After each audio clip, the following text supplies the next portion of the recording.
Yes. Hey everybody, it's me, RunnerEye, and today we're going to be talking through the top 10 cringiest moments in Drag Race history. The moments that make you so uncomfortable that you have to skip through the episode just to get through them. We're going to start at 10, and then we're going to work our way down to the most cringiest moment in all of Drag Race. So let's get into it. So the first entry we have on the list is Gia Gunn's All-Stars 4 Snatch Game. So for the All-Stars 4 Snatch Game, Gia Gunn played Jenny Bowie. She was Cardi B's nail technician. And Gia Gunn is kind of like not good at Snatch Game, which we all know by now. And she not only did a bad performance herself, but she started affecting the other people like in her group for the Snatch Game of Love by kind of antagonizing them a little bit, specifically Latrice. I was a young gal. Also, you kissing young too, you trashy too.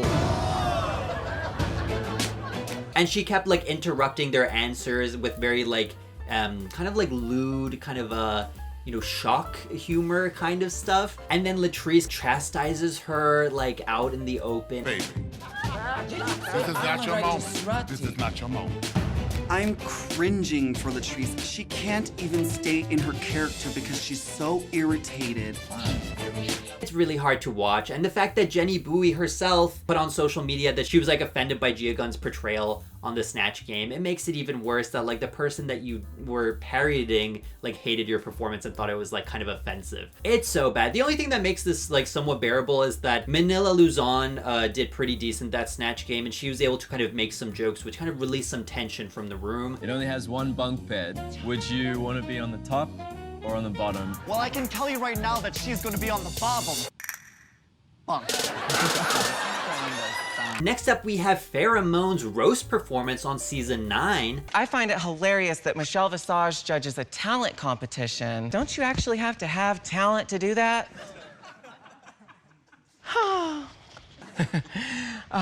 This is another performance which benefits from the fact that this is such a memed performance because it's so bad that it's good, which makes it a lot easier to watch rather than it just being plain bad. This was during the Michelle Visage roast, and Pheromone was very concerned about the fact that she didn't want to be mean. She was very anxious about the idea of like potentially offending people in a roast, and so she was like, okay, I'm gonna go really nice and kind of like compliment people, and then I won't have to be super mean. I just am more worried about staying true to my integrity and not hurting anyone. Tamar Braxton, however you say it. She's Toni Braxton's less talented, more annoying sister. I don't know what happened between the walkthrough and the workroom and then when she got out on stage, but she had the meanest jokes of all time. But before we even get into her jokes, I feel like we have to talk about the first line of her roast, which is, "Let's get this roast a-cookin'." And also, she gives a lot of time for her bad jokes to kind of like, you know, breathe. Well, that would be good if her jokes were, you know, funny. Because they're not funny, it's just like 5 seconds of like her awkwardly sighing in between each joke.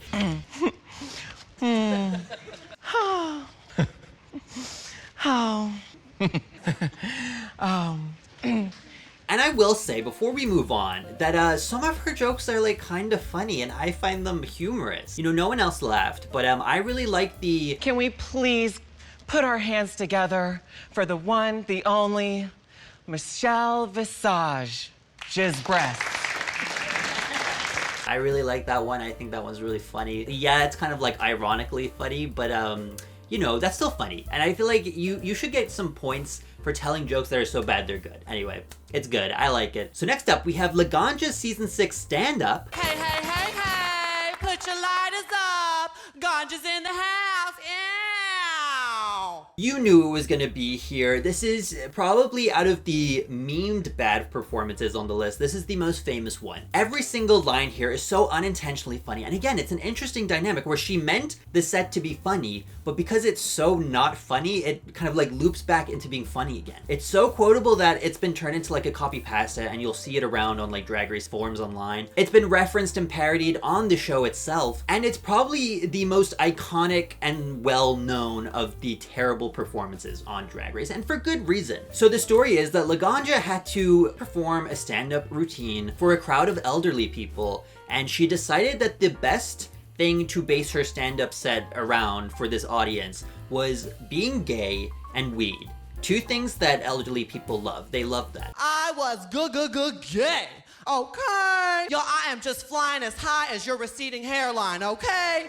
You can say a lot of things about Laganja in this performance, but you can't say that she didn't lack confidence. Like, she bombed from the very beginning, and she didn't say, maybe I'll leave out some of the more raunchy jokes or leave out some of the more crazy jokes. She was like, no, they're the ones who don't get the jokes. I'm hilarious. Y'all, it's very dry. It's almost kind of like your vagina.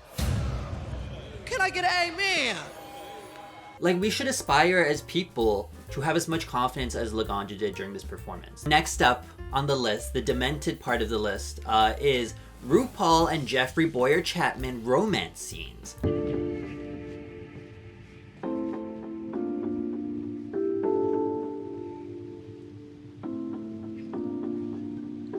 Is that the shirt I bought you? It still smells like you.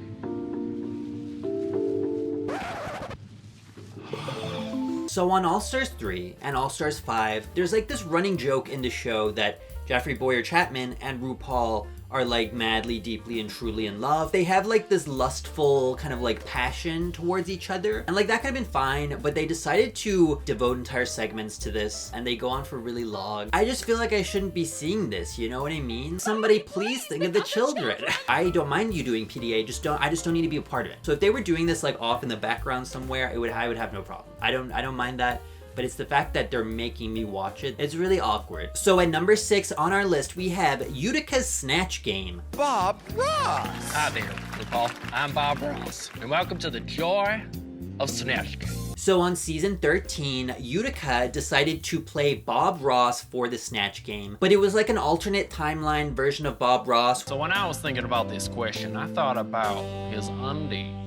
His undies? And the color of those little hot diggity dogs that are down there. Just one part of this, one little like section of it, which is so bad and is so hard to watch, which is why it's as high as it is on the list. There is a specific gag that she does with paint. First she sprays it onto like a little card that she has. No problem, don't mind that at all. But then she starts eating the paint and like swishing it around in her mouth and like chewing it. It's so nasty. Maybe you just ate paint? She ate paint! She just ate paint! Why don't we stop talking and start living? And no one laughs, so it's just her chewing on paint and then the room is silent and RuPaul is like looking like a little curious dog. I think some people, when they start bombing, they start to kind of like withdraw a little bit. But Utica, when she starts bombing, she starts going harder. And she starts going like, oh, like no one's laughing, well, watch me now. And then she eats paint and it's like, oh God. So yeah, it's not great. So at number 5, we have the You Spin Me Round lip sync by Trinity the Tuck and Latrice Royale. So this was an All Stars 4 lip sync where Trinity the Tuck and Latrice Royale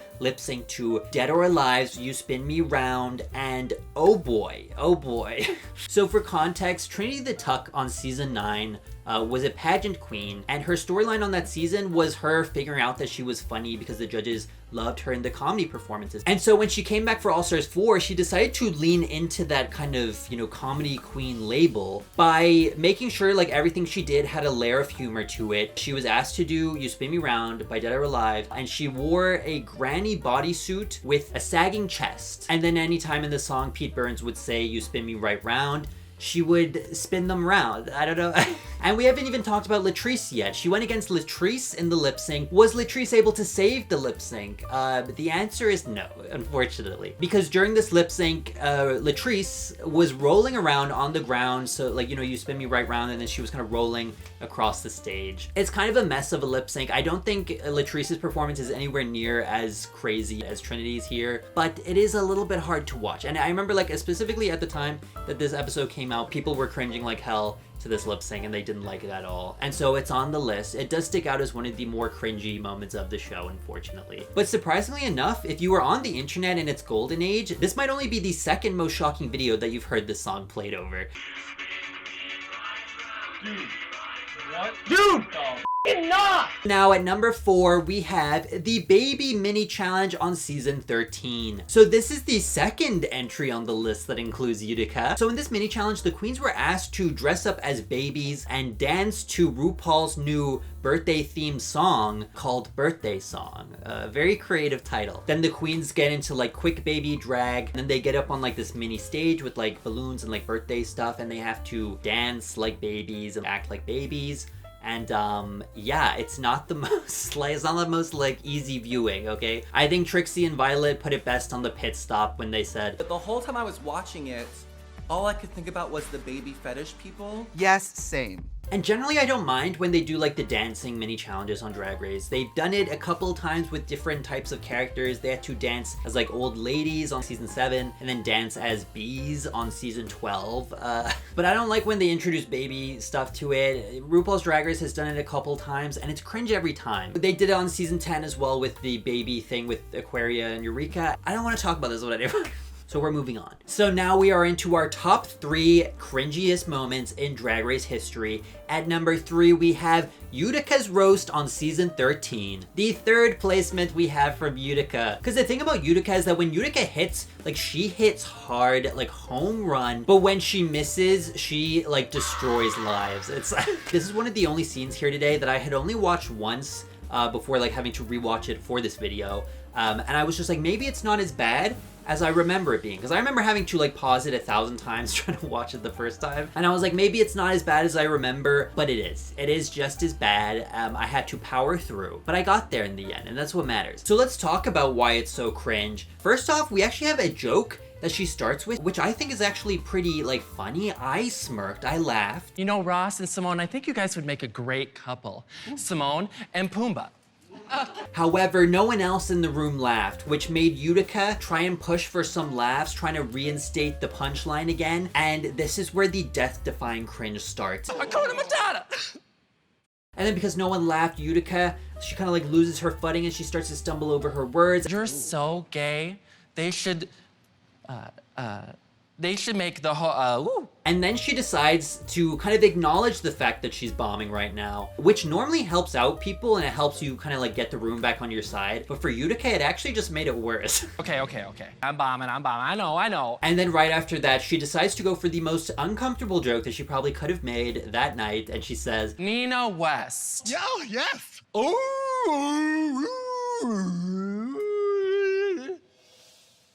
I'm sorry. I thought you could speak whale. The only thing which stops this from being like number 1 on the list is that Utica decides to make a joke about the guest judge that week, Lonnie Love, and then Lonnie Love starts laughing and she says, "You're the one bombing!"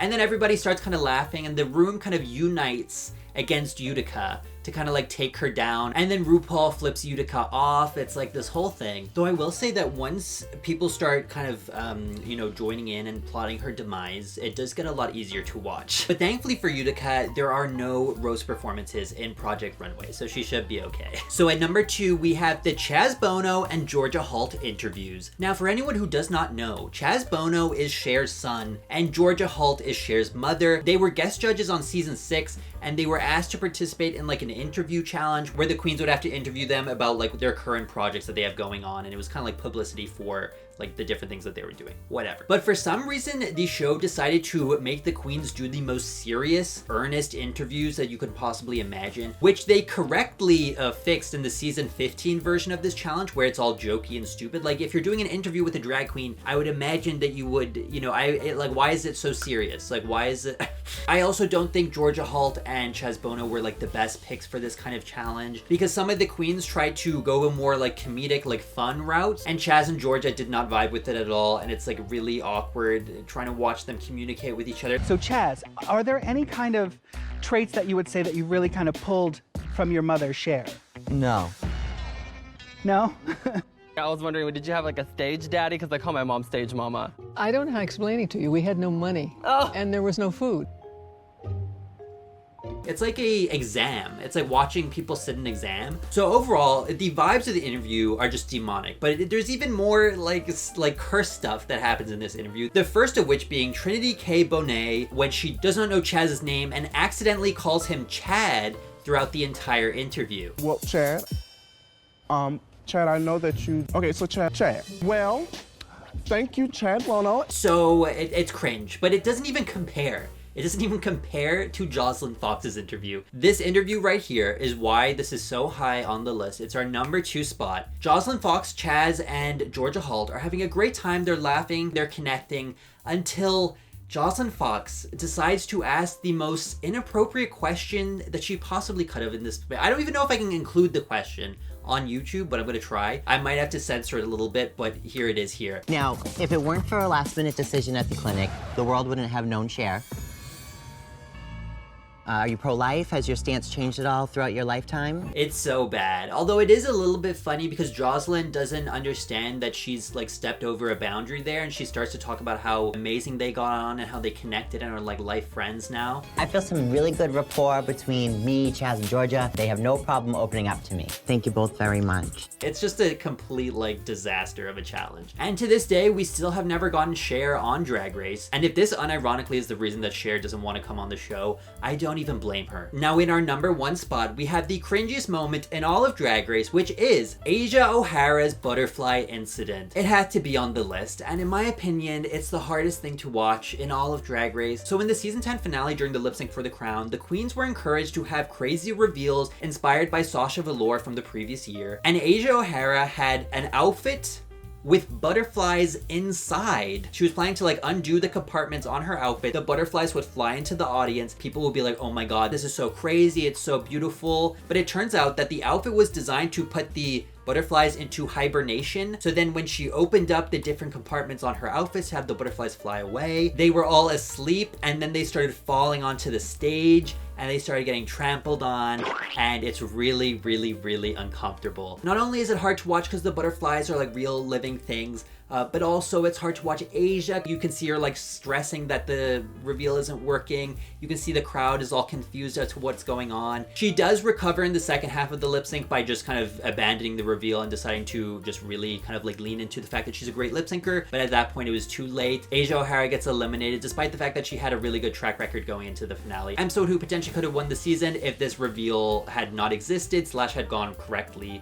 It's so bad. I hate it. It's so embarrassing. To me, it is the hardest moment to watch in all of Drag Race. So that is the list. Thank you so much for watching. If I forgot any of your favorite cringiest moments, just leave them down in the comments. I'd love to read through them. If you enjoyed the video, please think about subscribing. It really helps me out. I have an Instagram and a TikTok. If you want to go follow me over there, please do. I also have a Patreon, which has an extended version of this very video where it's the top 15 entries, and we talk about a couple of more entries that didn't get included on this very list. And also, like, they chose this video topic to begin with, and also it really helps financially support the channel and it keeps me alive, and I really appreciate it. And so if you want to go check that out, please do. Thank you so much for watching, and I'll see you in the next video.